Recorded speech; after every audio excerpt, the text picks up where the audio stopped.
Sometimes the biggest hearts beat inside the most unlikely people. When Torvald One-Eye, a giant Viking warrior feared across the northern lands, heard the desperate cries of two orphaned wolf pups in the frozen forest, he made a choice that surprised even himself. This was a man who had never shown mercy on the battlefield, whose scars told stories of countless victories won through blood and steel. But something about those helpless creatures stirred a tenderness he thought had died long ago. He gathered them up and took them to his shelter, feeding them from his own hand and protecting them through the cold night. When morning came, the forest grew silent.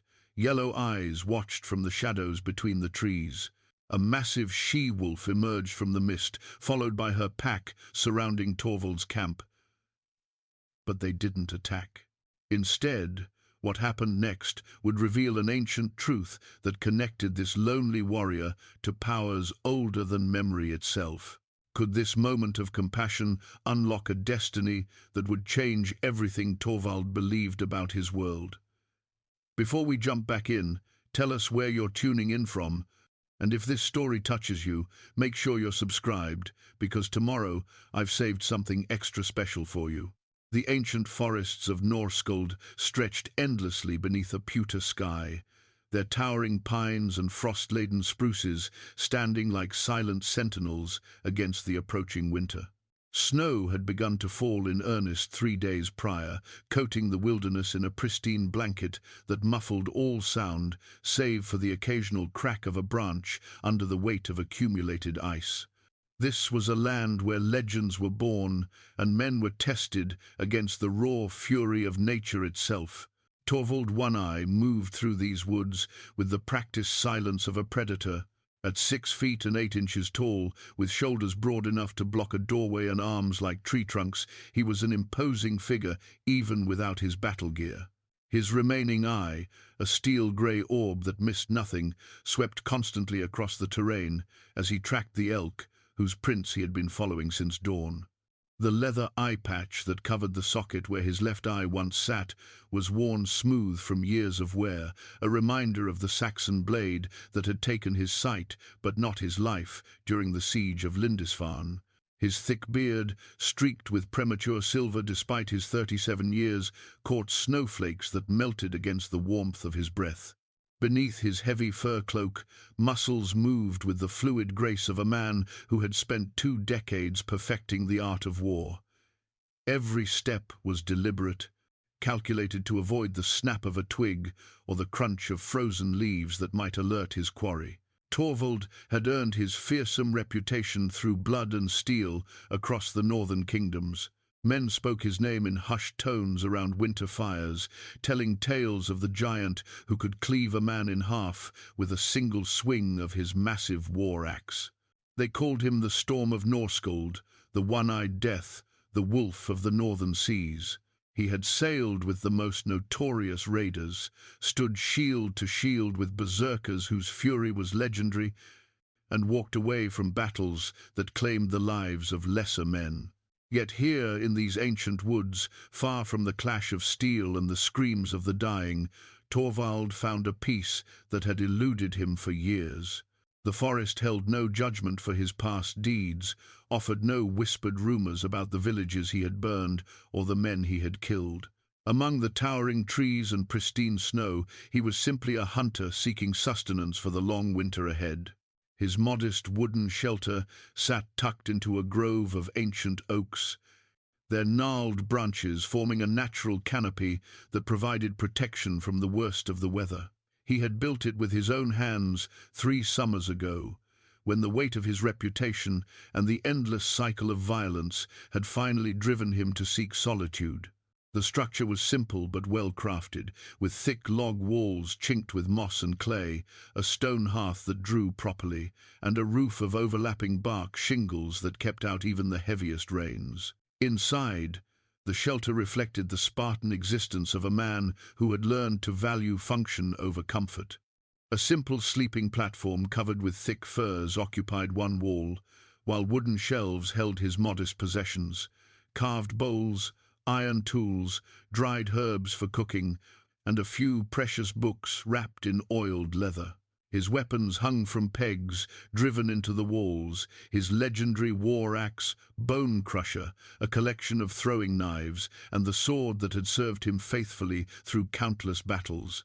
The most precious item in his possession was a small wooden figurine, no larger than his thumb, carved in the likeness of a woman with flowing hair and kind eyes.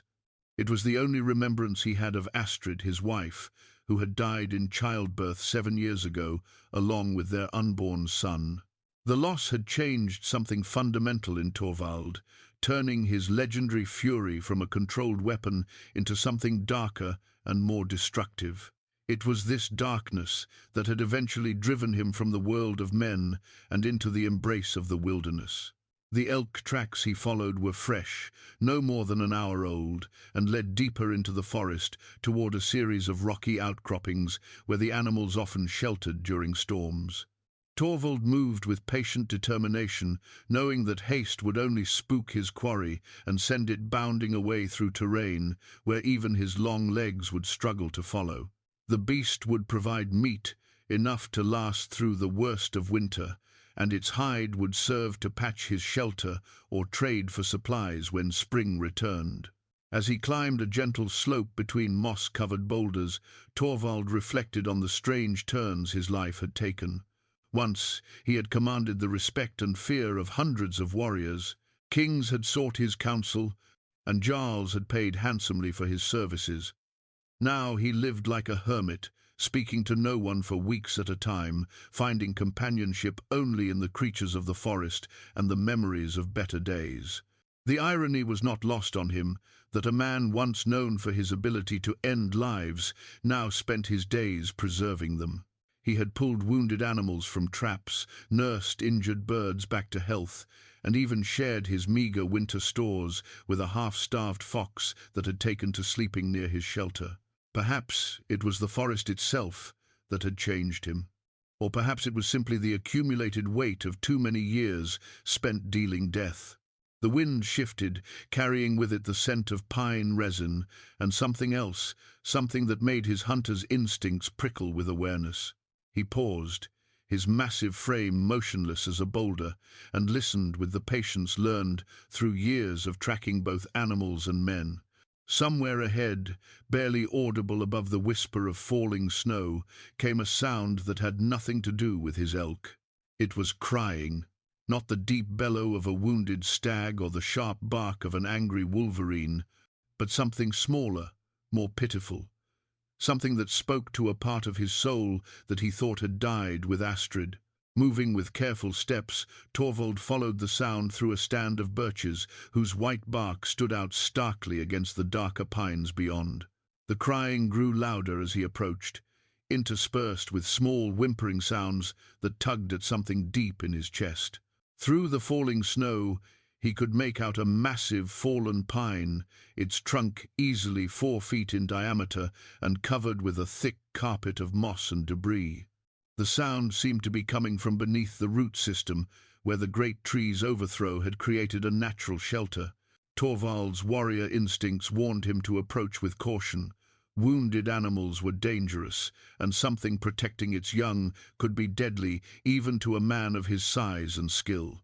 But the crying continued, weak and desperate, speaking of vulnerability rather than threat. Against every tactical principle that had kept him alive through decades of warfare, he found himself drawn forward by a compulsion he could not name. Kneeling beside the fallen giant, he peered into the shadowed space beneath the upturned roots. What he saw there struck him like a blow to the chest, driving the breath from his lungs and making his hands shake in a way that no enemy sword ever had. 2 wolf pups, no more than a few weeks old, lay huddled together in the meager shelter. Their grey fur was matted with snow and dirt, and their small bodies trembled with cold and hunger. Their eyes, recently opened and still cloudy with youth, looked up at him with a mixture of fear and desperate hope that was almost human in its intensity. Around them lay the scattered bones of what had once been their mother, picked clean by scavengers and bleached white by exposure. She had died trying to protect them, and they had been slowly starving in the shadow of her remains, too young to hunt and too weak to venture far in search of food. The sight should have meant nothing to a man like Torvald. Wolves were dangerous predators that competed with human hunters for the same prey. Many of his fellow warriors would have ended the pup's suffering quickly and moved on, considering it an act of mercy. But as he looked into those frightened young eyes, Torvald saw something that shattered the carefully constructed walls around his heart. He saw his own unborn son, the child who had died before drawing his first breath. He saw Astrid, who had given her life, trying to bring new life into the world. He saw all the innocence and hope that had died with them, reflected in two helpless creatures that had done nothing but exist in a world too harsh for their tender years. Without conscious thought, his massive hands reached into the shelter. The pups whimpered and tried to retreat, but they lacked the strength to move far. When his scarred fingers touched their fur, they quieted, perhaps sensing that this giant meant them no harm. Gently, with the same care he might have used to handle spun glass, Torvald lifted them from their makeshift den. They were lighter than he had expected, their small bodies feeling fragile as bird bones against his palms. The larger of the two, a male with distinctive white markings around his muzzle, had eyes that seemed already to hold a wisdom beyond his weeks. His sister was smaller, darker, with silver-tipped fur that reminded Torvald of moonlight on water. Both looked up at him with expressions that seemed to ask a simple question: would this giant be their salvation or their doom? Standing slowly, Torvald cradled the pups against his chest, feeling their rapid heartbeats against his ribs. The decision that had taken root in that moment beneath the fallen tree would change everything that followed, though he could not yet know the true magnitude of what he had set in motion. All he knew was that he could not leave them to die alone in the cold embrace of winter. The elk tracks could wait. For the first time in 7 years, Torvald One-Eye had found something more important than his solitary existence. As he turned toward home, the pups nestled against the warmth of his body. He felt a stirring in his heart that he had thought lost forever. Behind him, the forest watched with ancient eyes, and the wind carried whispers of a destiny that stretched back to the very roots of creation itself. The journey back to his shelter felt like a pilgrimage through sacred ground. Each step Torvald took seemed to echo with significance he could not yet understand, while the two wolf pups nestled against his chest like living embers, warming a heart that had grown cold with years of isolation. Their small bodies had stopped trembling, whether from exhaustion or trust, he could not say. The snow continued to fall in thick, silent curtains that transformed the familiar forest into something otherworldly.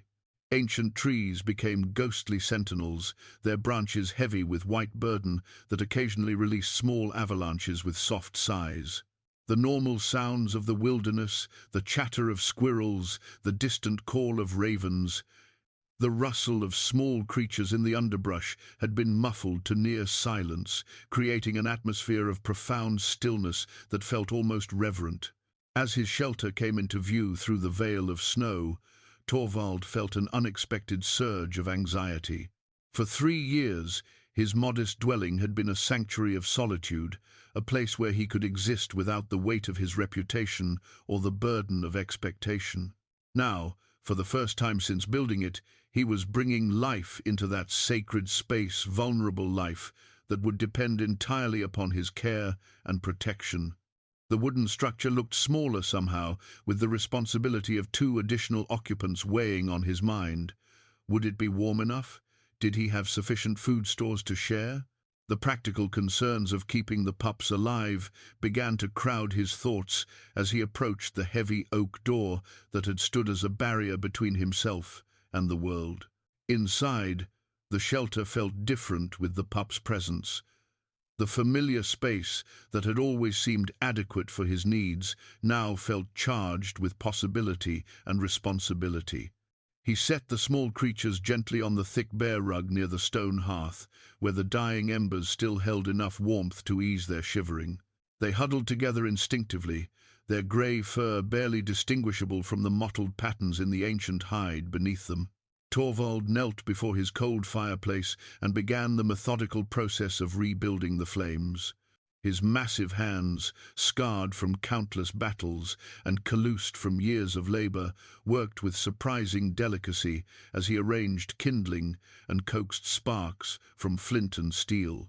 The pups watched his every movement with those remarkable eyes that seemed far too knowing for creatures so young. As warmth began to fill the shelter, the larger pup, the male with white markings, attempted to stand on unsteady legs.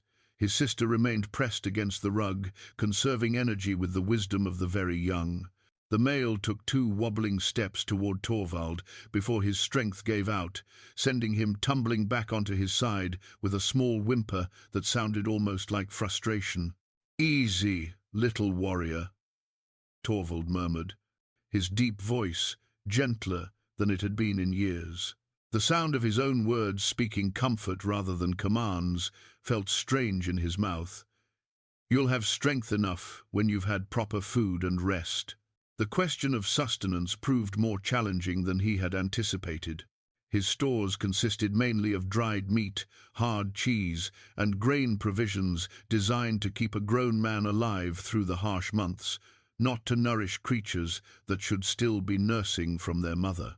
He had no milk, no understanding of how often wolf pups needed to eat, no knowledge of their dietary requirements beyond the basic understanding that they were carnivores. Memory stirred of a time long past when he and Astrid had cared for an orphaned lamb whose mother had died during a difficult birth. Astrid had soaked strips of cloth in warm goat's milk and allowed the lamb to suckle from them, gradually introducing small amounts of grain porridge as it grew stronger. The technique had worked, though the lamb had grown up believing itself to be a very large and peculiar dog. Working from that distant recollection, Torvald began experimenting. He soaked strips of soft leather in warm water, mixed with tiny pieces of his dried venison, creating a crude approximation of what the pups might accept. The male showed immediate interest, his small pink tongue working eagerly at the makeshift feeding device. His sister proved more reluctant, requiring patient coaxing before she would accept the unfamiliar sustenance. The process of feeding them revealed just how young and fragile they truly were. Their teeth were barely developed, their coordination poor, their stamina limited to brief periods of activity followed by extended rest. Yet there was something in their eyes, an intelligence that seemed to watch and evaluate, as if they were studying him as carefully as he was learning to care for them.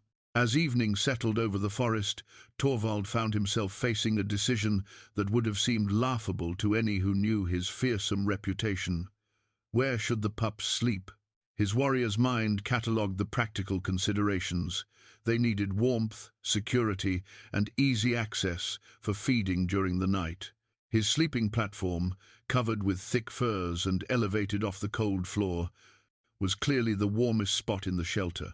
The image of the legendary One-Eye sharing his bed with wolf pups would have provided months of entertainment for his former companions in arms. Yet as he looked at the 2 small creatures already beginning to drowse by the fire, the decision made itself. Carefully he lifted them onto his sleeping furs, where they immediately burrowed into the deep pile with contented sighs. That first night passed in fractured sleep, punctuated by the pups' needs. They woke frequently, crying for food or warmth or simple companionship.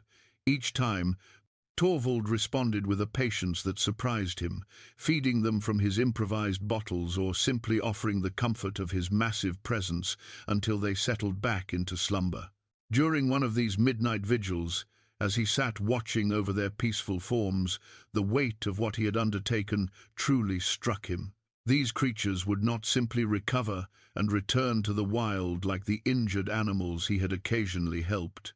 They were completely dependent on him for survival, and that dependence could last for months or even years. More troubling was the realization that he wanted this responsibility. For the first time since Astrid's death, he felt genuinely needed, not feared, not respected, not employed for his capacity for violence, but needed in the most fundamental way possible. These pups offered him a chance to nurture life rather than end it, to build something rather than destroy. As dawn approached, painting the eastern sky with pale streaks of rose and gold, Torvald made his first patrol around the shelter's perimeter. It was a routine born from decades of military habit, but now it carried additional purpose. The tracks he found in the fresh snow sent ice through his veins, despite his familiarity with danger. Wolf prints, far larger than those his young charges would ever make. Not just one animal, but many. They had circled his shelter during the night, keeping their distance, but clearly investigating the new scents emanating from within. Among the prints were marks he recognized from his hunting expeditions, the distinctive tracks of the great pack that ruled this section of forest. Led by a she-wolf, whose size and intelligence had made her legendary among the few humans who ventured this deep into the wilderness. The implications struck him like a physical blow. These were not random orphans he had rescued. They belonged to the pack that had lost them, and that pack had found his trail. The she-wolf would not simply abandon her own, and she would view any human presence near her offspring as a threat to be eliminated. Standing in the crisp morning air, surrounded by the evidence of nocturnal surveillance, Torvald realized that his act of compassion had potentially placed him in mortal danger. The pack could attack at any time, and despite his legendary prowess in battle, even he could not hope to survive against a coordinated assault by a dozen or more wolves in their own territory. Yet as he looked back at his shelter, where two small lives depended entirely on his protection, Torvald knew he would not abandon them. Whatever came next, whatever price his compassion might demand, he would pay it willingly.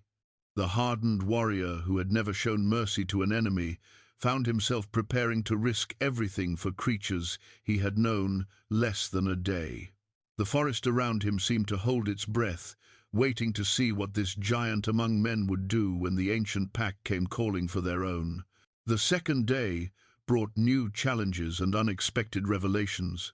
Torvald woke before dawn to find the male pup standing unsteadily beside his sleeping furs, having somehow managed to climb down from the elevated platform during the night. The small creature stood, swaying on uncertain legs, but his eyes held a determination that reminded the warrior of young recruits facing their first battle, afraid but resolute. "You're a stubborn one, aren't you?" Torvald murmured, gently lifting the pup back to safety. The white markings around the creature's muzzle caught the firelight, creating patterns that seemed almost runic in their complexity.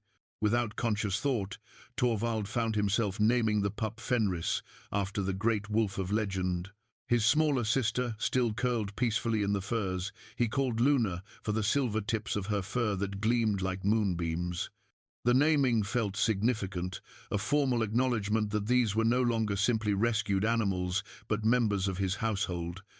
The realization brought both comfort and trepidation. In his culture, naming carried power and responsibility that could not be easily undone. As morning progressed, Torvald began to notice subtle changes in the forest around his shelter. The normal wildlife seemed more skittish than usual. Birds took flight at the slightest disturbance, and the tracks of deer and elk showed signs of hasty passage rather than leisurely grazing.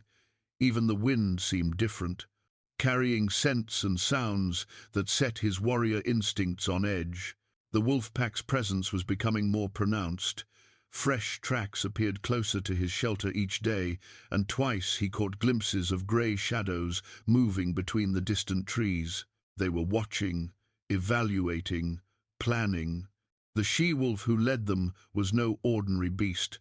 Torvald had heard stories of her intelligence from other hunters, tales of coordinated attacks that spoke of tactical thinking rather than mere animal cunning. His military experience told him that being under constant surveillance while caring for helpless dependents was an untenable position. Every tactical principle he had learned demanded that he either eliminate the threat or remove himself and his charges from the area. Yet something deeper than logic kept him rooted in place, a growing conviction that running would solve nothing and might make everything worse. The pups themselves seemed unaware of the tension surrounding their sanctuary. They grew stronger each day, their appetite increasing and their coordination improving with remarkable speed. Fenris had developed a habit of following Torvald around the shelter, his small paws scrambling to keep pace with the giant's measured steps. Luna preferred to observe from comfortable spots near the fire, but her eyes tracked every movement with an intelligence that seemed almost supernatural. Their feeding routine became more elaborate as Torvald experimented with different approaches. He discovered that they would accept small pieces of cooked fish more readily than the venison, and that warming their food near the fire improved their appetite considerably. The process of caring for them awakened skills he had never known.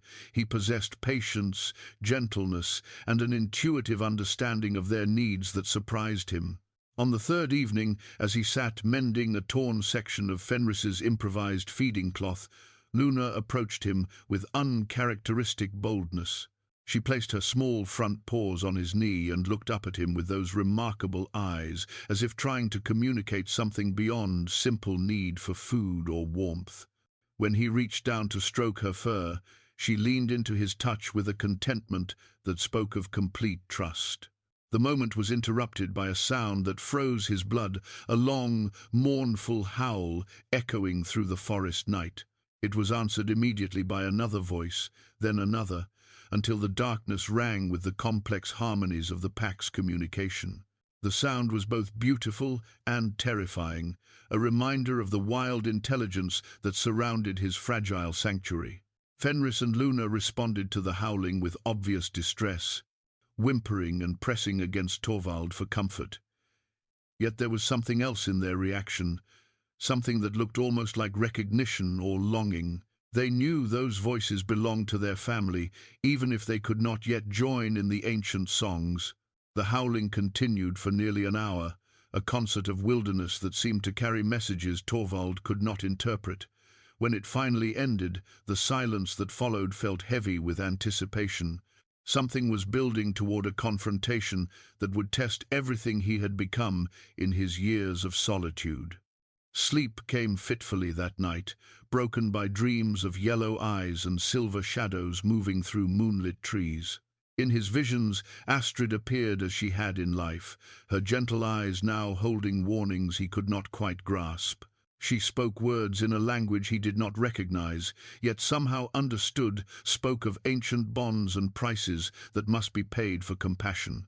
He woke to find both pups pressed against his side, their small bodies trembling not with cold but with some instinctual fear that had invaded their dreams as well. Outside, the pre-dawn darkness held a quality of expectation that set his nerves on edge. Today would bring answers to questions he had not known to ask. Torvald's morning routine took on the methodical precision of a man preparing for battle. He checked his weapons, secured loose items that might become hazards, and mentally catalogued every aspect of his shelter's defensibility. Yet even as his warrior mind planned for conflict, another part of him wondered if violence was truly the answer to this strange situation. The pups watched his preparations with eyes that seemed to understand more than their age should allow. Fenris attempted to follow him as he moved around the shelter, while Luna maintained her observational post, but with an alertness that suggested she, too, sensed the approaching change. As morning light filtered through the trees, Torvald stepped outside to begin his daily patrol. The tracks he found in the fresh snow made his breath catch in his throat. The pack had approached much closer during the night, their prints forming an almost perfect circle around his shelter at a distance of perhaps 50 paces. At the center of this circle, directly in front of his door, lay a single offering that changed everything he thought he understood about the situation. It was a freshly killed rabbit, still warm, placed with deliberate care on a flat stone. No predator left food for humans, no wild animal made offerings to those who had taken their young. Yet here was clear evidence of intelligence and intention that transcended normal animal behavior. The she-wolf was not simply stalking them, she was trying to communicate. Standing in the crisp morning air, holding this impossible gift in his hands, Torvald realized that everything he thought he knew about his situation was wrong. The pack was not preparing to attack him for stealing their young. They were preparing to test him, to determine if this giant who showed kindness to wolf pups was worthy of something far greater than simple tolerance. The forest around him hummed with ancient power, and for the first time since finding the pups, Torvald began to understand that he had stumbled into something far more significant than a simple rescue. The rabbit offering marked the beginning of a strange new routine that challenged everything Torvald thought he understood about the natural world. Each morning brought fresh evidence of the pack's presence, but instead of threatening signs, he found carefully placed gifts: a fat trout left by the stream where he collected water, winter berries arranged in neat piles along his usual walking paths, and once, incredibly, a collection of medicinal herbs that he recognized but had not seen growing anywhere in the immediate area. The she-wolf was not just communicating, she was providing for the pups through him, demonstrating knowledge of his needs and movements that suggested surveillance far more sophisticated than simple predatory stalking. Torvald found himself looking forward to these morning discoveries, each one deepening the mystery while gradually replacing his fears with cautious wonder. Fenris and Luna continued to grow stronger with each passing day, their personalities becoming more distinct as their health improved. The male pup showed an adventurous spirit that often led him into minor predicaments, becoming tangled in Torvald's spare clothing, attempting to climb onto surfaces far too high for his small frame, or investigating the glowing embers of the fire with dangerous curiosity. Luna proved more thoughtful, observing situations carefully before acting, yet when she did move, it was with surprising purpose and intelligence. Their feeding had evolved beyond the crude leather strips of those first desperate days. Torvald had learned to prepare thin broths from the game the pack provided, mixing in small portions of cooked grain to create a nourishing gruel that the pups eagerly consumed. They had also begun showing interest in solid food, tentatively gnawing on small pieces of cooked meat with their developing teeth. The most remarkable change, however, was in their response to the pack's nightly songs. Initially, the howling had frightened them, sending them scurrying to Torvald for protection. Now they listened, with obvious fascination, their ears pricked forward and their small heads tilted as if trying to understand the complex melodies echoing through the darkness. Once, Fenris had even attempted a response, producing a squeaky howl that was more endearing than intimidating, but clearly recognizable as an attempt at pack communication. These moments filled Torvald with conflicting emotions. He was proud of their growing strength and developing instincts, yet each sign of their wolf nature reminded him that they were not truly his to keep. They belonged to the wild, to the pack that surrounded his shelter with patient vigilance. His role was perhaps that of foster parent rather than permanent guardian, and this realization brought both relief and unexpected sadness. His own transformation during these days surprised him as much as the pup's development. The hardened warrior who had lived in self-imposed exile found himself humming while he worked, talking to the pups as if they were children who could understand every word, and experiencing moments of pure joy that he had thought lost forever. When Luna curled up against his chest during their afternoon rest, or when Fenris managed some small accomplishment like successfully navigating the step down from the sleeping platform, Torvald felt his heart expand in ways he had forgotten were possible. The practical challenges of caring for them had awakened problem-solving skills that served him well beyond pup-rearing. He had constructed crude but effective toys from scraps of wood and leather, created feeding schedules that maximized their nutrition while conserving his stores, and developed daily routines that provided mental stimulation along with physical care. The process reminded him of his early military training, where adapt and overcome thinking meant the difference between success and failure. On the 7th day since finding them, Torvald made a discovery that shifted his understanding once again. While exploring the area around the fallen tree where he had first heard their cries, he found evidence that the pup's mother had not simply died from injury or illness. The scattered bones he had initially attributed to natural predation showed signs of deliberate arrangement, and nearby he discovered what appeared to be carved symbols etched into the bark of several trees. The markings were unlike any runic script he recognized, yet they seemed deliberately created rather than naturally occurring. They formed patterns that suggested meaning, even if that meaning remained hidden from his understanding. Most disturbing was their apparent age. The carved lines had been weathered by several seasons of exposure, indicating they had been created long before the pup's birth or their mother's death. Standing among these mysterious symbols, holding Fenris in his arms while Luna explored the base of the fallen tree, Torvald felt the presence of forces far older and more complex than the simple rescue scenario he had imagined. The pup's mother had not died randomly. She had died in a place marked by ancient purpose, surrounded by symbols that spoke of ritual and significance beyond his comprehension. That evening, as he prepared their usual feeding routine, both pups displayed behavior that reinforced his growing conviction that nothing about their situation was ordinary.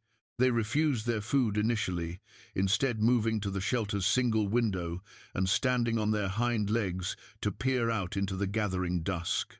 Their small bodies trembled with excitement rather than fear, and they made soft whining sounds that seemed almost conversational. Following their gaze, Torvald saw what had captured their attention. Just at the edge of the clearing, barely visible in the fading light, stood a magnificent she-wolf.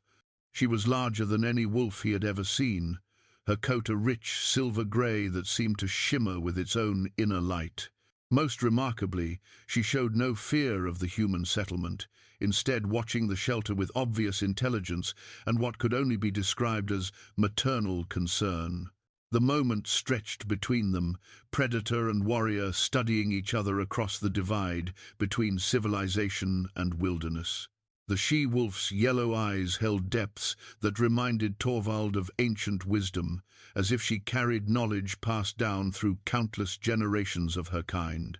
When she finally moved, it was not to attack or flee, but to place something carefully at the edge of the clearing before melting back into the forest shadows. After ensuring the pups were secure, Torvald ventured out to examine her offering. What he found there made his hands shake as he lifted it into the firelight. It was a collar of braided leather and silver wire, clearly of human manufacture, yet bearing the same mysterious symbols he had discovered near the fallen tree.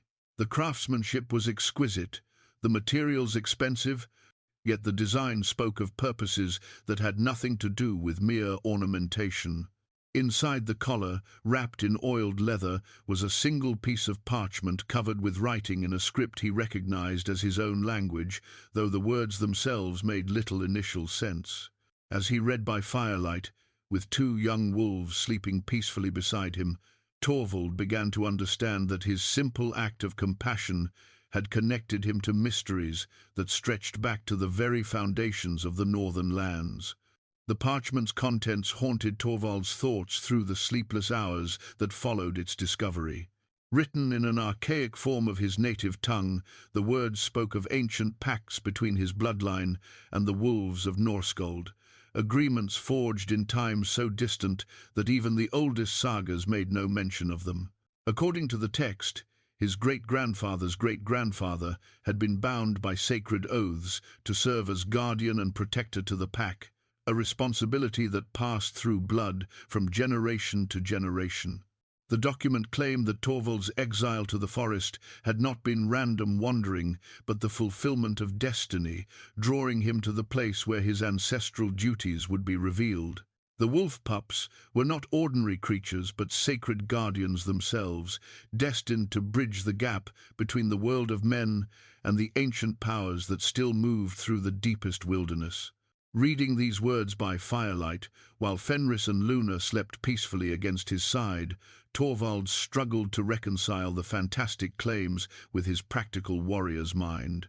Yet the evidence was mounting daily: the pack's unusual behavior, the mysterious symbols, the pup's remarkable intelligence, and now this document that suggested his family line carried obligations he had never suspected. As dawn approached, he found himself studying the sleeping pups with new eyes. Fenris's white facial markings formed patterns that, viewed in the right light, resembled the runic symbols carved into the forest trees. Luna's silver-tipped fur seemed to shimmer with the same ethereal quality he had observed in the she-wolf's coat. Were these simply coincidences, or physical manifestations of the supernatural heritage the document described?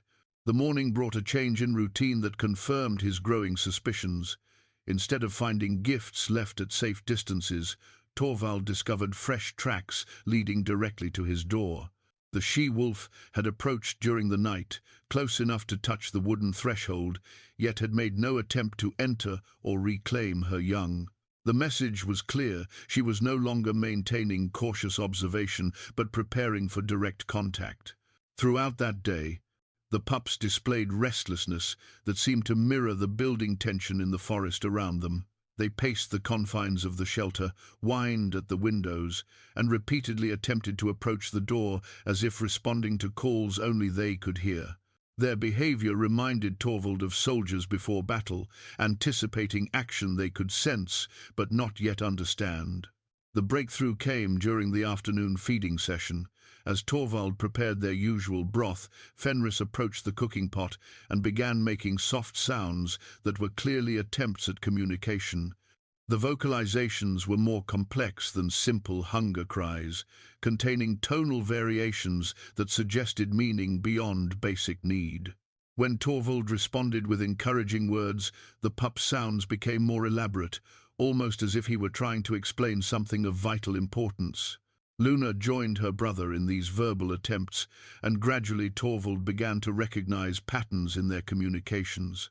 Certain sounds corresponded to specific needs or desires, while others seemed to reference the world beyond the shelter.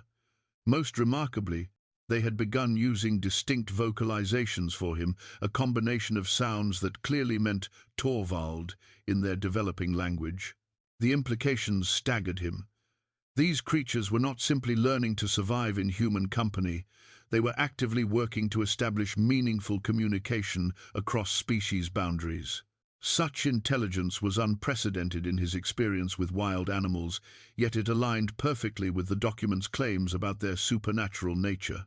That evening, as shadows lengthened across the clearing, the she-wolf returned. This time, she brought companions 3 other adult wolves who maintained respectful distance while she approached the shelter.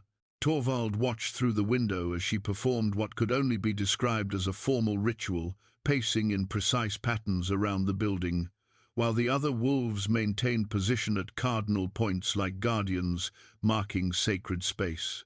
The ceremony culminated when she placed her front paws against his door and released a single, powerful howl that seemed to shake the very foundations of the shelter.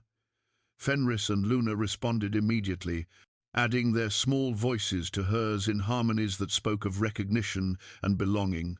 The sound raised every hair on Torvald's arms, awakening something primal in his own blood that resonated with the ancient music. When silence returned, the she-wolf remained at his door, yellow eyes fixed on the window where she could surely see his massive silhouette. Her expression held no threat, only expectation and what appeared to be hope. She was waiting for him to make a choice that would determine not only his future, but the future of the mystical bonds described in the ancient document. Torvald's hand moved instinctively to the door latch, then hesitated. Opening that barrier would change everything, crossing a threshold between the mundane world of human existence and the realm of ancient powers that still moved through the wilderness. Once opened, some doors could never be closed again, and the consequences might extend far beyond his solitary life in the forest. Yet as he looked at Fenris and Luna, both now pressed against the door and whimpering with obvious desire to reach their pack-mother, he realized the choice had already been made. These pups had awakened something in his heart that demanded courage beyond what any battlefield had ever required. They had given him purpose, love, and the promise of belonging to something greater than his own solitary existence. The leather collar lay on his table, its silver wire gleaming in the firelight like a crown waiting for its rightful wearer. According to the document, donning it would formally accept his role as guardian and protector, binding him to responsibilities that would reshape his entire understanding of his place in the world. The oath would be irreversible, connecting him to powers that demanded absolute commitment in return for unimaginable purpose.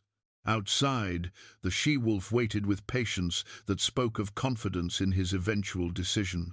She knew, as the pup seemed to know, that his heart had already chosen the path his mind was still learning to accept. The only question remaining was whether he possessed the courage to embrace a destiny that transcended everything he had believed possible about the boundaries between human and wild, between ordinary existence and magical purpose.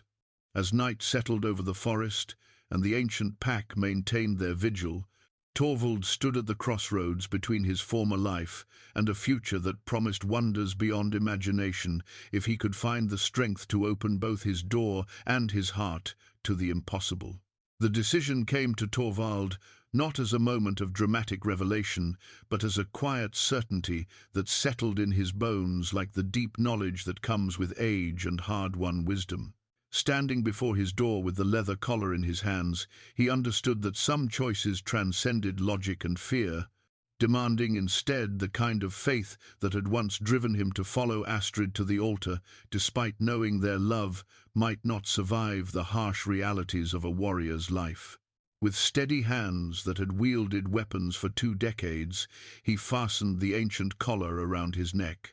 The silver wire felt warm against his skin, and the moment the leather settled into place, the world around him changed.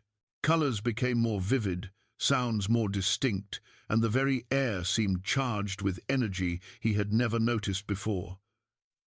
Through the walls of his shelter, he could sense the presence of each wolf in the pack, their emotions and intentions as clear as if they spoke in his own language. The she-wolf's approval washed over him like warm sunlight, accompanied by feelings of profound relief and something that could only be described as maternal pride. She had waited so long for this moment, for the bloodline to remember its sacred purpose and accept the responsibilities that came with ancient gifts. Through the mystical connection now established, Torvald felt the weight of her years and the depth of her wisdom, accumulated through countless seasons of guarding secrets that predated human civilization. When he finally opened the door, both Fenris and Luna rushed past his legs toward their pack-mother, their small forms quickly enveloped in her gentle ministrations.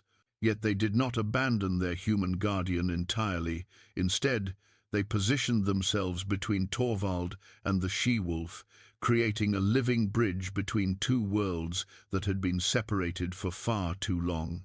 The she-wolf approached him with dignity befitting royalty, her movements measured and ceremonial. When she was close enough that he could feel the warmth of her breath, she performed an action that nearly brought him to his knees with its significance. She bowed her great head and touched her nose to his hand, acknowledging him not as master or owner, but as equal partner in the ancient covenant that bound their kinds together. Through the collar's mystical properties, Torvald began to understand the complex history that had led to this moment. His ancestors had once served as intermediaries between the human settlements and the wolf packs, ensuring that both could coexist in the harsh northern lands without destroying each other. The Guardians possessed the ability to communicate with the wolves, to understand their needs and translate them for human comprehension, while also interpreting human intentions for the pack leaders. This sacred partnership had endured for generations, bringing prosperity and balance to both species. However, as the old ways were gradually forgotten and new religions displaced ancient beliefs, the bloodline guardians had been dispersed or killed, breaking the mystical bonds that maintained harmony between civilization and wilderness. The wolves had withdrawn deeper into the forests, their numbers dwindling as they lost the human allies who had once helped them navigate an increasingly dangerous world. The she-wolf, whose name came to him now through their connection as Silvermoon, was among the last of the old pack leaders who remembered the time of cooperation. She had waited decades for the guardian bloodline to manifest once again, keeping the ancient knowledge alive through stories passed from mother to offspring, maintaining hope that the sacred partnership could be restored before both species paid the ultimate price for their separation. Fenris and Luna were no ordinary wolves, but the first generation born with the potential to re-establish the mystical bonds that had once linked their kinds. Their discovery by Torvald had not been chance, but destiny finally asserting itself, bringing guardian and protected together at precisely the moment when both needed the other most. Through their human upbringing and wolf heritage, they would become living embodiments of the cooperation that could save both species from extinction. As this understanding flooded through him, Torvald felt the familiar weight of responsibility that had once driven him to excel as a warrior. Yet this burden was different, motivated not by duty or honor but by love and hope for a future that could transcend the violence and isolation that had defined his recent years. He was being offered a chance to build rather than destroy, to protect rather than conquer, to serve a cause greater than his own survival. The practical challenges of his new role became apparent as Silvermoon began sharing her knowledge through the mystical link. The forest faced threats that extended far beyond the normal cycles of predator and prey. Human expansion was accelerating, driving both game animals and wolf packs into increasingly confined territories where conflict was inevitable. Worse, other forces moved through the wilderness, corrupted things that fed on the breakdown of natural harmony, growing stronger as the ancient balances were disrupted. These dark entities had begun targeting the remaining wolf packs specifically, knowing that their destruction would sever the last connections between the natural and supernatural worlds. Without guardians to maintain the mystical barriers that kept such creatures contained, they would soon spread beyond the forest boundaries and threaten all life in the northern lands. The responsibility Torvald was accepting extended far beyond caring for two orphaned pups. He was becoming the linchpin in a struggle that would determine the fate of both species. Through the long hours of that transformative night, Silvermoon shared tactical information that complemented his military experience with mystical knowledge he could never have gained alone. The corrupted entities were vulnerable to weapons blessed by the ancient rituals, could be tracked using techniques that combined wolf senses with human reasoning, and were most dangerous when they gathered in groups that amplified their dark powers. As dawn approached, Torvald felt a profound shift in his understanding of purpose. For years, he had existed without direction beyond simple survival, his legendary skills serving no cause greater than his own solitude. Now, he possessed both mission and companions worthy of his complete devotion, a chance to use his warrior abilities in service of protection rather than destruction. The pups had grown visibly during their reunion with Silvermoon, as if contact with their true mother had awakened capabilities that human care alone could not provide. They moved with new confidence and grace, their communications becoming more sophisticated as they learned to balance their dual nature as both wolf and bridge between worlds. Standing in his doorway as morning light painted the forest in shades of gold and green, Torvald knew that his old life had ended completely. The hermit warrior was dead, replaced by something new and more dangerous, a guardian awakened to his true calling, armed with both ancient powers and modern skills, ready to face whatever dark forces threatened the delicate balance that kept both civilization and wilderness alive. 3 weeks into his new role as guardian, Torvald discovered that everything he thought he understood about the ancient covenant was only half the truth. The revelation came not through Silvermoon's teachings or mystical visions, but from an unexpected visitor who emerged from the forest depths, carrying secrets that would reshape his understanding of both his destiny and his past. The stranger appeared without warning on a morning thick with fog, materializing from the mist like a figure from the old stories. She was clearly human, yet her presence carried the same otherworldly quality that Torvald had learned to associate with the mystical aspects of his guardian role.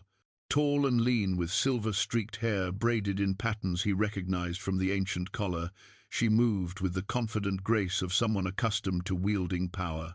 Her eyes were the most striking feature, pale blue like winter ice, yet holding depths that spoke of knowledge accumulated across more years than her apparent age should allow. When she spoke, her voice carried the authority of one long accustomed to being obeyed, yet her words were tempered with a sadness that resonated with his own experiences of loss. "Torvald One-Eye," she said, approaching his shelter with no apparent concern for the massive wolves that flanked her path. "Son of Ericsson, keeper of the ancient ways, guardian of the threshold between worlds. I am Ragnhild the Wise, and I bring news that will change everything you believe about your calling." Fenris and Luna, now grown to half their adult size and more wolf than pup in their bearing, showed no alarm at this unexpected presence.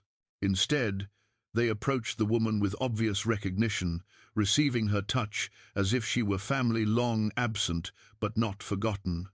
Silvermoon emerged from the forest to complete this strange reunion, her massive form taking position beside Ragnhild with the ease of long companionship. "You know each other," Torvald observed, though it was more statement than question. The dynamics between the woman and the wolves spoke of relationships that predated his own involvement by decades or perhaps centuries. Ranghild's smile held no warmth. "I should know them well, Guardian. I was the keeper who came before you, the one who failed in her duty and set in motion the chain of events that led to your calling. The corruption you now fight to contain was released by my own mistakes, and the price of those errors has been paid in blood across 3 generations. The words struck Torvald like a physical blow. Through his mystical connection to Silvermoon, he had sensed the presence of previous guardians, but had assumed they had simply died or been overwhelmed by their enemies. The possibility that one of his predecessors had actively caused the current crisis had never occurred to him. "Explain," he said, his voice carrying the commanding tone that had once made hardened warriors scramble to obey.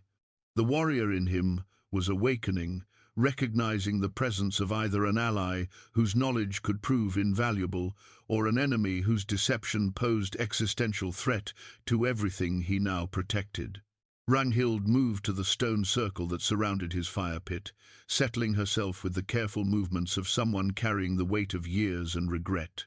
As she began her tale, the wolves arranged themselves in a protective circle, creating a living barrier that spoke of both trust and wariness. 40 years ago, I wore the collar you now bear," she began, her fingers unconsciously touching the silver pendant that hung at her throat, a companion piece to his own guardian symbol. "Like you, I believe the ancient text spoke of simple partnership between human and wolf, a covenant of mutual protection and cooperation. I was young then, convinced that righteousness and good intentions were sufficient armor against any darkness." Her story unfolded like a nightmare from the old sagas. The corruption they now fought had not originated in the deep forest, but had been deliberately summoned by humans seeking to harness wolf magic for their own purposes. A group of dark practitioners had captured members of the sacred pack, torturing them to extract the mystical essence that connected them to the natural world. Ragnhild had attempted to rescue the captured wolves single-handedly, believing her guardian abilities made her invincible against such enemies. Instead, she had walked into a trap that used her own mystical connection against her. The dark practitioners had corrupted the guardian bond itself, turning it into a conduit that allowed their evil to flow directly into the heart of the wolf magic that protected the northern lands. The explosion of corrupt energy that resulted from my failure created the shadow creatures you now hunt, she continued, her voice growing heavier with each word. It scattered the wolf packs, shattered the ancient alliances, and left the natural world defenseless against forces that should never have been allowed to take root in our realm. The implications of her revelation staggered Torvald. Every shadow creature he had begun training to fight, every manifestation of corruption that threatened the forest's harmony, existed because a previous guardian had made choices that seemed right at the time, but had catastrophic consequences. The burden he carried was not just about restoring ancient partnerships, but about correcting damage that might be irreversible. "Why tell me this now?" he demanded. "If you failed so completely, what makes you think I can succeed where you could not?" Ranghild's laugh held no humor. "Because you are not making the same mistakes I made, Guardian. I acted from pride and certainty, believing myself capable of facing any enemy alone. You have learned to accept help, to work in partnership with the wolves rather than commanding them. Most importantly, you understand that some prices are worth paying for the sake of those you protect." She gestured toward Fenris and Luna, who had positioned themselves on either side of Torvald's chair. "These pups represent something I never had the possibility of true fusion between human and wolf consciousness. They are not simply wolves you have raised, nor are they humans in wolf form. They are something entirely new, bridges between worlds that can channel power in ways that transcend the limitations of either species alone." The revelation that the pup's dual nature was not just unusual but potentially world-changing forced Torvald to reconsider everything about his guardian role. If Fenris and Luna could truly channel both human reasoning and wolf instincts through the mystical connection, they might possess capabilities that could heal the damage Ranghild's failure had caused. Yet with this hope came terrible responsibility. The same power that might restore balance could also be corrupted if the dark practitioners learned of their existence. Every day the pups grew stronger, increased both their potential for good and their attractiveness as targets for those who would pervert their abilities. "There is more," Ranghild said, her voice dropping to barely above a whisper. "The corruption I unleashed has not been idle during these 40 years. It has been growing, learning, preparing for the moment when a new guardian would emerge. The shadow creatures you have encountered are merely scouts, testing your abilities and measuring your weaknesses. The true assault will come when they are confident of victory." Standing beside the fire that had become the center of his transformed life, surrounded by wolves who trusted him despite the failures of his predecessor, Torvald felt the full weight of destiny settling on his shoulders. He had thought he was simply caring for orphaned pups and accepting an ancient responsibility. Instead, he had become the focal point of a struggle that would determine whether the mystical forces that protected the natural world would survive or be consumed by the corruption that human arrogance had unleashed. The battle for the future of both species was about to begin, and everything would depend on whether a warrior who had learned to nurture could find the strength to fight a war where the stakes were nothing less than the survival of magic itself in the world. The preparations for the coming battle transformed Torvald's peaceful forest sanctuary into something resembling a military encampment. Under Ranghild's guidance and Silvermoon's mystical insights, he began training not just as a guardian, but as a general, preparing for a war that would be fought on multiple planes of existence simultaneously. The first lesson proved the most difficult, learning to fight alongside the wolves rather than simply commanding them. His years of military leadership had conditioned him to issue orders and expect obedience, but the pack dynamics required a more subtle approach. Each wolf was an individual warrior with unique capabilities, and successful coordination depended on understanding their personalities and preferences rather than imposing human tactical concepts upon them. Fenris and Luna became crucial to this learning process. Their dual nature allowed them to translate between human strategic thinking and wolf pack instincts, creating a communication bridge that enabled increasingly sophisticated coordinated maneuvers. Watching them work, Torvald marveled at how they seamlessly shifted between human-influenced problem-solving and pure wolf behavioral patterns, adapting their approach to whatever the situation demanded. The young wolves had grown dramatically in both size and capability during the weeks since Ranghild's arrival. Fenris now stood nearly 3 feet at the shoulder, his white facial markings having evolved into intricate patterns that seemed to shift and change in different lights. Luna had developed the silver-tipped coat to an almost luminous degree, her fur seeming to capture and reflect moonlight even in full daylight. More importantly, their mystical abilities were manifesting in ways that exceeded anything the ancient texts had described. During one training session, Fenris demonstrated the ability to become temporarily invisible, not through magic, but by somehow bending light around his form, until he appeared as nothing more than a heat shimmer in the air. Luna showed even more remarkable gifts, projecting images directly into the minds of her targets, illusions so convincing that even Torvald found himself momentarily confused about which version of her was real and which existed only in his perception. These abilities would prove crucial in the battle to come, according to Ragnhild's intelligence gathering.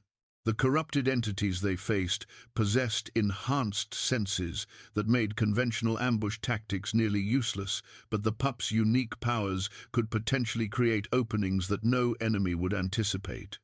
The key was learning to coordinate these supernatural capabilities with traditional warrior skills in ways that maximized both effectiveness and survival. Torvald's own training took on aspects he had never encountered in his military career. Ragnhild taught him to channel power through the ancient collar, using his connection to the wolf pack to enhance his physical capabilities beyond normal human limits. With practice, he learned to borrow the enhanced senses of his lupine allies, seeing through their eyes and hearing through their ears, to create a comprehensive awareness of the battlefield that no single individual could achieve alone. The process was mentally exhausting in ways that physical combat had never been. Maintaining mystical connections while engaging in complex tactical thinking required a form of concentration that pushed his mind to its absolute limits. Yet gradually, he began to understand why the ancient guardians had been so effective. They fought not as individuals but as living extensions of the pack itself, channeling collective wisdom and capability that transcended the sum of its parts. Weapons preparation proved equally challenging. The corrupted entities were vulnerable to blessed steel, but the blessing rituals required materials and knowledge that had been scattered or lost during the 40 years since Ragnhild's failure. Recovering these resources meant venturing into territories that were actively patrolled by their enemies, gathering components while avoiding detection by creatures that could sense mystical energy from great distances. The most crucial ingredient was silver, taken from the original Guardian artifact's metal that had been consecrated through generations of use and carried the accumulated power of all previous Guardians. Ragnhild's pendant contained enough for 2 weapons, but arming the entire pack would require recovering caches that had been hidden throughout the forest during the chaos that followed her original failure. Each retrieval mission became an exercise in stealth and coordination that tested every skill they had developed. The shadow creatures had grown more sophisticated since those early days, learning to set traps and coordinate ambushes that threatened even experienced warriors. Torvald found himself relying increasingly on the wolves' natural abilities to detect danger, while they depended on his tactical knowledge to plan approaches that minimized exposure to enemy surveillance. During one particularly dangerous expedition to recover silver from an ancient shrine deep in the forest's heart, they encountered evidence that their enemies had been preparing for this confrontation longer than anyone had suspected. The shrine had been defiled with symbols that hurt to look upon, and the surrounding area reeked of corruption, so intense that even the wolves showed visible distress. Yet hidden beneath layers of dark magic, the shrine still contained its treasures. Working together, with Fenris and Luna providing mystical protection, while Torvald and the adult wolves handled the physical aspects, they managed to recover enough blessed silver to create weapons for the entire pack. The process left all of them drained, but it also demonstrated the effectiveness of their growing coordination. The recovered silver allowed Torvald to craft items that married ancient mysticism with practical warrior needs. Each wolf received a collar similar to his own guardian symbol, but designed to enhance their natural abilities rather than grant new ones. The silver amplified their speed, strength, and mystical senses, while providing protection against the corrupting influence of their enemies. For himself, he forged new edges for his war axe and throwing knives, imbuing the metal with protective runes that Ragnhild helped him inscribe. The blessed weapons hummed with power that felt both familiar and alien, as if they were eager for the coming battle while carrying the weight of all the conflicts that had led to this moment. As their preparations neared completion, intelligence gathered by the pack's scouts painted an increasingly dire picture of enemy movements. The corrupted entities were massing in numbers greater than anyone had anticipated, drawing power from sources that suggested they had been systematically corrupting the forest's mystical foundations for years. What they faced was not simply a collection of shadow creatures, but an organized force with strategic thinking and long-term planning capabilities. The final element of their preparation involved establishing the battlefield itself. Rather than waiting for the enemy to choose the time and place of confrontation, Ragnhild proposed drawing them into a location where the pack's advantages could be maximized. The ancient grove where Torvald had first discovered the carved symbols represented a nexus of mystical energy that could amplify their abilities while potentially weakening their enemies. Preparing the grove required rituals that pushed everyone to their limits. Creating the mystical barriers that would contain the battle meant channeling power through connections that linked every member of their group into a single collective entity. The process was intensely personal, requiring each participant to open their deepest thoughts and emotions to the others, while maintaining focus on the technical aspects of the magical working. For Torvald, this final preparation brought unexpected emotional revelations. Through the deep mystical connection required by the ritual, he finally understood the true nature of the bond he had formed with Fenris and Luna. They were not simply wolves he had rescued, or even mystical beings he was duty-bound to protect. They had become his family in ways that transcended species boundaries, filling the void left by Astrid's death with a love that was different but equally profound.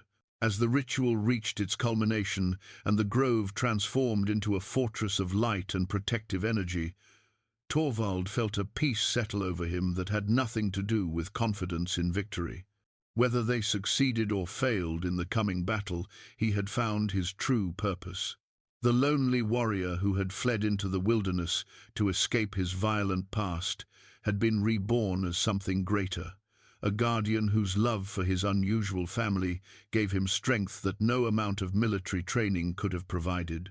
Standing at the center of the prepared battlefield as dawn painted the sky in shades of gold and crimson, surrounded by wolves who trusted him completely and carrying weapons blessed by generations of protectors, Torvald One-Eye prepared to face the darkness that threatened everything he had learned to love. The battle for the future of magic itself was about to begin. They came with the dawn mist, emerging from the grey half-light between night and day, like nightmares given physical form. The corrupted entities moved with a coordination that spoke of hive-mind intelligence, their shadow forms rippling and flowing around the ancient trees as they converged on the prepared grove. Torvald counted at least 30 distinct shapes in the advancing tide, each one radiating malevolence that made his blessed collar burn against his skin. At the center of the dark host moved something far worse than the shadow creatures they had encountered before. It stood nearly 8 feet tall, its form a writhing mass of darkness that occasionally suggested human shape before dissolving back into pure malevolent energy. This was the source, the corrupted guardian essence that Ragnhild's failure had unleashed upon the world 40 years ago. The Void Walker, Ragnhild whispered from her position at the eastern barrier point, her voice carrying through their mystical connection despite the distance. It feeds on guardian power, growing stronger with each protector it corrupts or destroys. If it reaches the Pups, she didn't need to finish the thought. Through his connection to Fenris and Luna, Torvald could feel the creature's hunger for their unique, dual nature. The power that made them bridges between worlds also made them irresistible targets for something that sought to corrupt the very foundations of natural magic. The battle began not with the clash of steel, but with an assault on reality itself.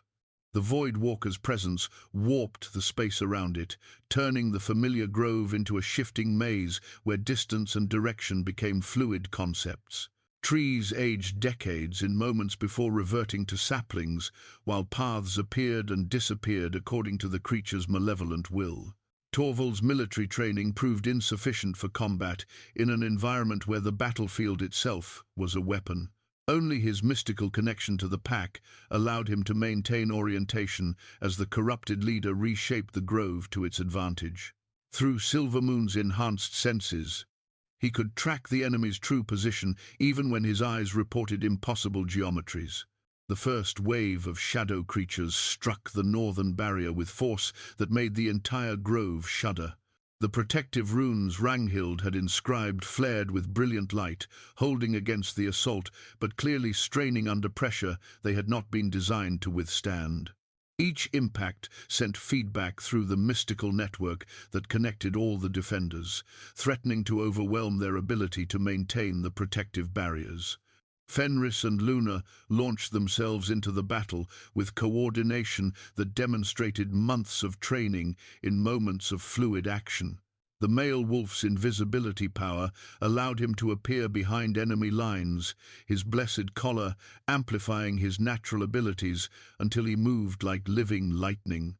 Luna's illusion powers created multiple false targets that drew the shadow creatures into vulnerable positions where the adult wolves could destroy them with blessed fangs and claws. Yet for every enemy they destroyed, two more seemed to emerge from the writhing darkness that surrounded the Void Walker. The corrupted guardian essence was feeding off the conflict itself, converting the energy of battle into fuel for creating additional shadow servants. Unless they could reach and destroy the source directly, their defensive strategy would eventually be overwhelmed by sheer numbers. Torvald made the decision that would define the battle's outcome. Instead of maintaining his position as coordinator and protector, he charged directly toward the center of the enemy formation, his blessed war axe cleaving through shadow creatures as he fought to reach the Void Walker before its corruption could spread further into the grove's mystical foundations. The Bone Crusher sang as it cut through enemies that had never known physical form, the blessed silver in its edges, allowing it to wound creatures that existed primarily as malevolent energy. Each successful strike sent waves of purifying force through the corrupted essence, weakening the Void Walker's ability to maintain its growing army of servants. But the path to his target was measured in yards that felt like miles. The shadow creatures seemed endless, and each step forward cost him blood and strength that he could not afford to lose. Worse, the Void Walker had begun to focus its reality-warping powers specifically on him, creating obstacles and traps that appeared without warning in his path.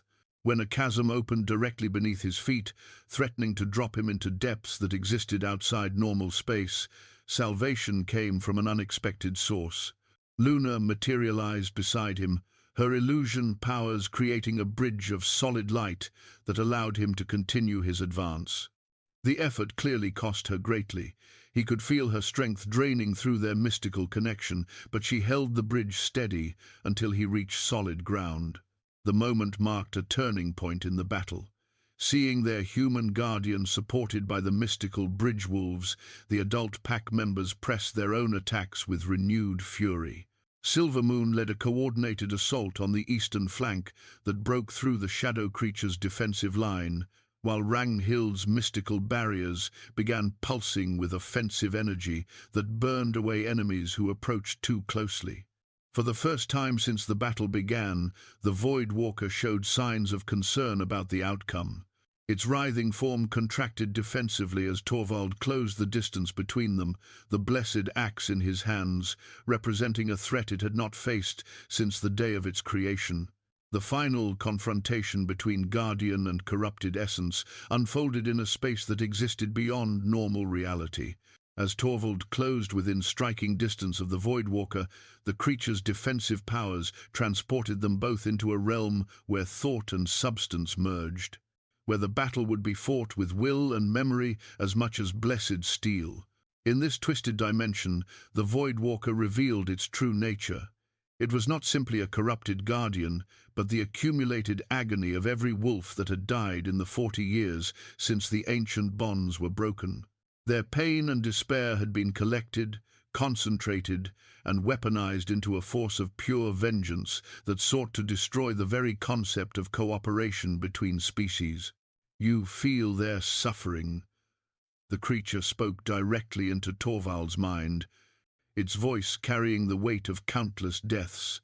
Every hunt disrupted, every pack scattered, every pup orphaned, because the Guardians abandoned their sacred duty. Your predecessor's failure created this emptiness in the world's heart, and that void demands payment. The psychological assault was more devastating than any physical attack. Through his mystical connection to the pack, Torvald experienced flashes of the decades of loss that had followed Ranghild's catastrophic mistake. He felt the terror of wolves dying alone, separated from their packs by human expansion that proceeded without guardian mediation. He experienced the despair of pack mothers watching their young starve because traditional hunting grounds had been claimed by settlements that no longer understood the old agreements. For a moment, the weight of that accumulated suffering nearly broke his resolve. The guilt was overwhelming, made worse by the knowledge that he possessed the power to prevent such tragedies, but had spent those same 40 years focused only on his own pain and isolation. While wolves died because guardian protection was absent, he had been wallowing in self-imposed exile, nursing personal wounds while ignoring responsibilities he had never even known he carried. Yet in that moment of deepest despair, Torvald felt the steady presence of Fenris and Luna through their mystical bond. Their unconditional love and trust provided an anchor that allowed him to see beyond the Voidwalker's manipulation of guilt and grief. Yes, terrible mistakes had been made, and yes, the cost in suffering had been immense. But dwelling on past failures would not prevent future tragedies. "Their pain is real," he acknowledged, raising the bone crusher despite the crushing weight of psychic assault. "But their memory deserves healing, not endless vengeance. You are not honoring the dead, you are perverting their sacrifice into something that destroys the very cooperation they died hoping to restore." The blessed axe struck the Voidwalker's core with force that sent shockwaves through both the mystical realm and the physical grove where their bodies still fought. The creature's form began to unravel as purifying energy spread through its corrupted essence, but it fought back with desperate fury that threatened to consume both combatants in its death throes. In the physical realm, the battle reached its crescendo as the Voidwalker's destruction began affecting its army of shadow servants. Without their central source of power, the corrupted creatures started dissolving back into the formless darkness from which they had emerged. Yet their death struggles created chaos that threatened to overwhelm the grove's protective barriers. Silvermoon led the pack in a final coordinated push that prevented the collapsing enemy forces from breaching their defenses. Her tactical brilliance, enhanced by decades of experience, guided each wolf to precisely the right position at the crucial moment. The adult pack members fought with a fury born of 40 years of accumulated grievance, while maintaining the disciplined coordination that their mystical training had instilled. Fenris and Luna proved to be the decisive factors in containing the enemy's final assault. Working in perfect synchronization, they created a network of illusions and misdirection that channeled the dying shadow creatures away from the barriers and toward areas where they could be safely neutralized. Their dual nature allowed them to understand both the mystical forces driving their enemies and the tactical requirements of the battle, making them uniquely effective at preventing catastrophic breakthrough. The moment of ultimate victory came when Torvald's blessed axe finally pierced the Voidwalker's central essence. The purifying force released by that strike spread outward like ripples on a pond, cleansing corruption that had infected the forest's mystical foundations for 4 decades. Every shadow creature touched by that expanding wave of healing energy simply ceased to exist, their forms dissolving into harmless mist that dissipated on the morning breeze. In the mystical realm, where the final confrontation had taken place, the Void Walker's death transformed it back into what it had originally been, the collective spirit of wolves who had died hoping for reunion with their human partners. Freed from the corruption that had trapped them in endless rage, these spirits could finally find peace. Torvald felt their gratitude washing over him like warm sunlight as they departed for whatever realm awaited the honored dead. When consciousness returned to the physical grove, Torvald found himself surrounded by his pack family, all of them battered but alive. The ancient trees stood clean and whole once again, their leaves rustling with the sound of natural wind rather than mystical disturbance. The corruption that had poisoned the forest's heart for 40 years was finally gone, leaving behind a silence that felt pregnant with new possibilities rather than empty despair. 6 months after the battle that restored the ancient balance, Torvald stood at the edge of his clearing, watching Fenris and Luna lead their first hunting lesson for a new generation of wolves. The young ones, 3 pups born to Silvermoon in the spring, following the corruption's cleansing, showed the same remarkable intelligence that marked their older siblings, though their abilities manifested in different ways that spoke of the forest's continued healing. The clearing itself had been transformed by the restoration of mystical harmony. Where once only his modest shelter had stood, a small village now thrived. Human families who remembered fragments of the old ways had begun arriving throughout the summer, drawn by dreams and half-remembered stories that called them to renew the ancient partnerships. Each household included both human members and wolf companions, creating a community that embodied the cooperation the Guardians had always been meant to facilitate. Runghild had proven invaluable in helping these newcomers adapt to life that blended traditional human skills with mystical wolf wisdom. Her 40 years of exile had taught her patience and humility that made her an ideal teacher for those learning to navigate the complex relationships that sustained the restored community. More importantly, her experience with failure made her uniquely qualified to help others avoid the mistakes of pride and overconfidence that had once nearly destroyed everything. The practical benefits of renewed cooperation exceeded even the ancient text's promises. Hunting became more efficient and sustainable when human planning combined with wolf senses and pack coordination. Agriculture prospered under guidance that incorporated both human knowledge of cultivation and wolf understanding of natural cycles. Even craftsmanship improved as human creativity was enhanced by mystical insights that revealed new possibilities in familiar materials. Yet the most profound changes were emotional rather than practical. Children who grew up with wolf companions developed empathy and understanding that transcended species boundaries. Adults who learned to communicate through mystical bonds discovered depths of connection they had never imagined possible.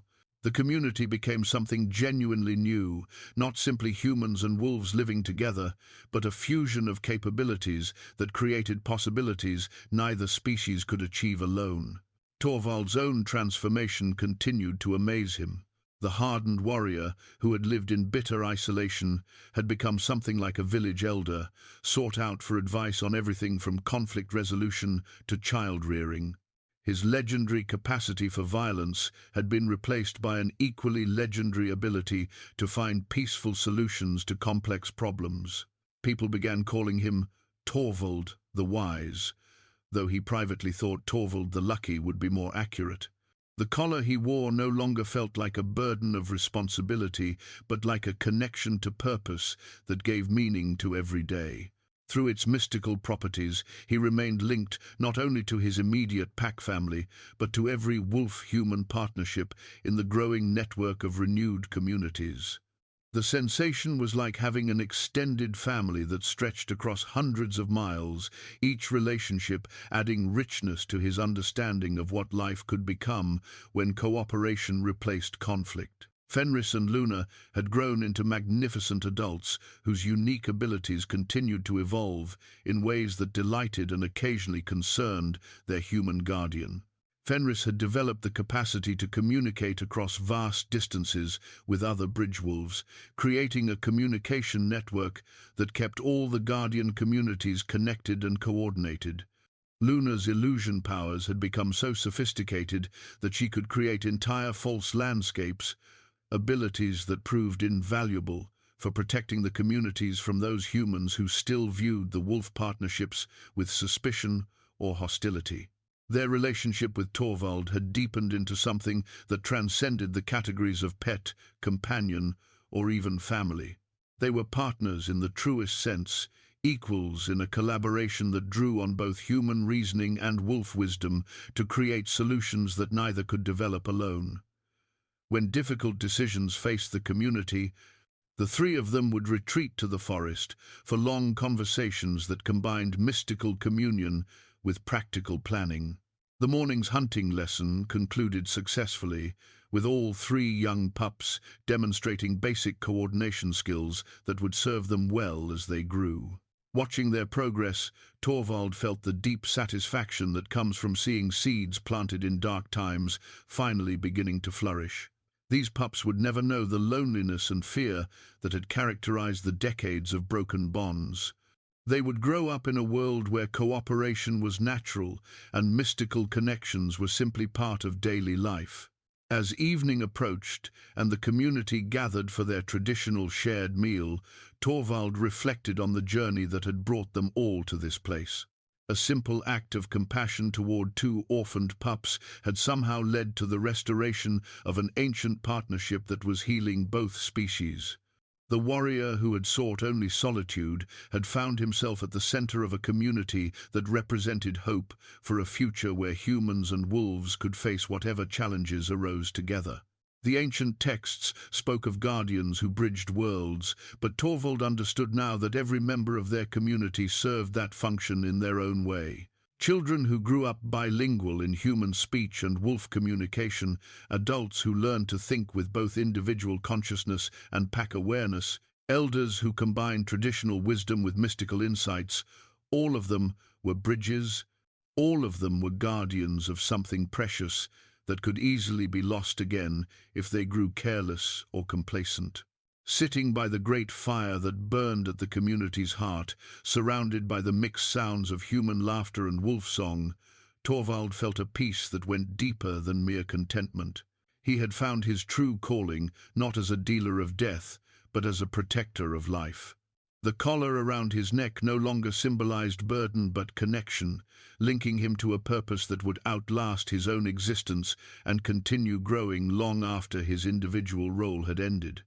The stars wheeled overhead in ancient patterns that now seemed friendly rather than distant, while around the fire, the next generation learned songs that would keep the bond strong through whatever trials the future might bring.